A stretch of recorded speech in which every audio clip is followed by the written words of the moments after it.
Good morning. So, while you guys, other people get logged in, I'm going to put a few books away here.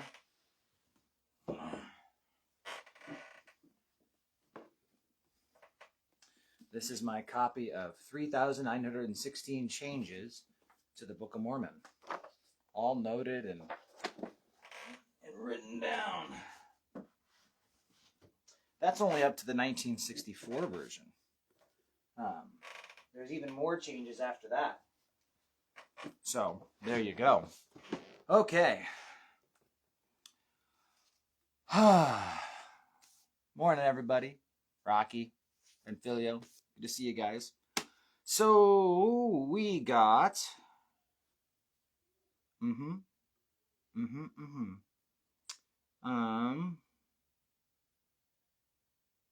I think we got down to 56, didn't we? I think we did. So, going from 56 to 57. Again, if you're a note taker, according to John's Gospel, there was a stop at Annas' house before going to Caiaphas' house, which is where we're going to be here in verse 57. It's mentioned in multiple places how there were two high priests that year. And the reason for this is because Rome wanted their puppet people in charge. Annas was the rightful high priest. He was one who really should have been in the position. But Rome didn't like him. He was a little too Jewish, didn't want to conform to Roman and listen to reason. And so they had put other high priests in place. At this point in time, we have Caiaphas, who was the son-in-law of Annas. So that said, many of the Jews recognized them both. Many of the Jews still recognized Annas as the true high priest. And he was in on this whole thing. And so it seems as if they swung by Annas' house first, according to John's record, and then headed to Caiaphas' house. Not much, I think, happened at Annas' house, which is, I think, why, Matthew just kind of skips over that part, because not a ton happened that was of great importance, but a good dialogue and some important things happened at Caiaphas' house. And so verse 57, those who had laid hold of Jesus led him away to Caiaphas, the high priest, where the scribes and elders were assembled. But Peter followed him at a distance to the high priest's courtyard, and he went in and sat with the servants to the end. Now the chief priests, the elders, and all the council sought false testimony against Jesus to put him to death, but found none. Even though many false witnesses came forward, they found none. But at least two false witnesses came forward and said, this fellow said, I am able to destroy the temple of God and to build it in 3 days. So again, they're not able to find good false witnesses. They're trying to get someone to come up and be a false witness. They can't really get two people to come up and actually, because you had against two witnesses, you had to have two witnesses to convict someone, but they couldn't get two people with stories that jived enough to count it. But then finally you got two guys who at least agreed in their testimony, saying how he could destroy the temple of God and was able to build it in 3 days, verse 62. And the high priest arose and said to him, do you answer nothing? What is it these men testify against you? But Jesus kept silent. And the high priest answered and said to him, I put you under oath by the living God. Tell us if you are the Christ, the Son of God. Now, he was silent as a sheep before the slaughter. I mean, that's the idea, is what we read of in Isaiah 53. But here, putting him under the oath, because Jesus was without sin, could not break the law. He had to answer. This was an oath where you had to give a response. There was no pleading the fifth on this. And so Jesus said to him, it is as you said. So again, are you the Christ, the Son of God? It is as you said. Nevertheless, I say to you, hereafter you will see the Son of Man sitting at the right hand of the power and coming on the clouds of heaven. Then the high priest tore his clothes, saying, he has spoken blasphemy. What further need do we have of witness? Look, now you have heard his blasphemy. What do you think? They answered and said, He's deserving of death. Then they spat in his face and beat him. And others struck him with the palm of their hands, saying, Prophesy to us, Christ, who is the one who struck you? I think I have it in my notes in John. I can always flip over to John and take a look. But the high priest tore his clothes, which is against Trail of Gethsemane. No, maybe I have it in Mark. I've got it in one of my Gospels. That's one thing about having the Gospel notes is you write something down in one and you don't write it down in all the others. I'm on my way to Mark. Someone out there is going to want to know that reference. Leviticus 21:10. Leviticus 21:10 is where the priests are prohibited from ever tearing their garments. And I'm going to write that down in Matthew, so I've got it too, so you guys can take this time. The priest tore his clothes. Leviticus 21:10. There we go. So, he tears his clothes because a priest should be able to keep his cool. And this guy couldn't keep his cool. He let it all out, and he got all angry. You know, as we look at this testimony, I think the big thing we're going to find is that biblical truth, that time-old Bible proverb, haters gonna hate. We all should know it. No, it's true though. What we find here is that people hell-bent on destruction, they're going to find a way. And there's nothing we can do to stop them. They're going to find a way.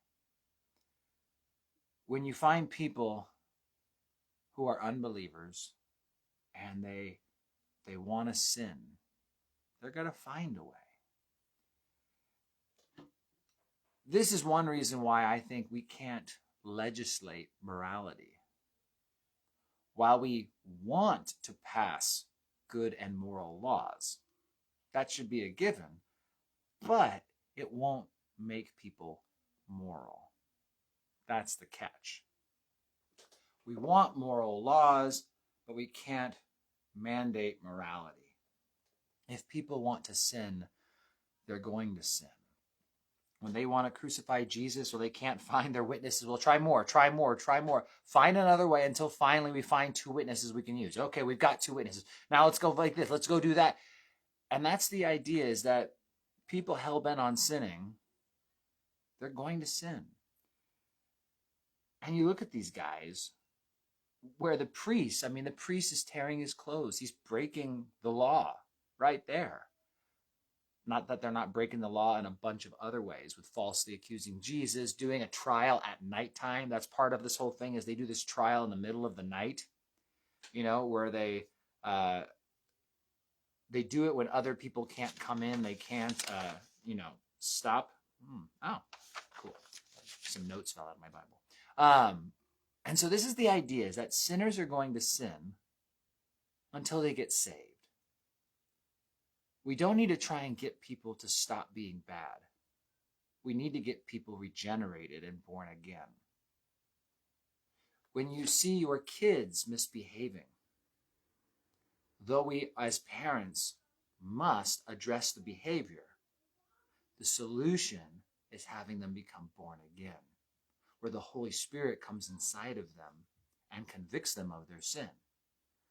As you see other people and all these things, I think it's just a good reminder that as we try and promote all these causes, at the end of the day, evangelism is the tool we need to use to transform this country. We don't need to pass more laws or repeal laws. We need revival. That's the idea. We need an awakened church, obedient to the things that every Christian knows they ought to be doing. Fellowshipping often, praying always, in the Word daily, and sharing the gospel regularly.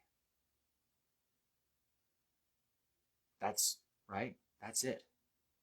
Fellowshipping often, praying always, in the Word daily, evangelizing often, regularly. Fellowshipping often. I just made that up, so I just think it's kind of a catchy list and it works. So I have to write that down.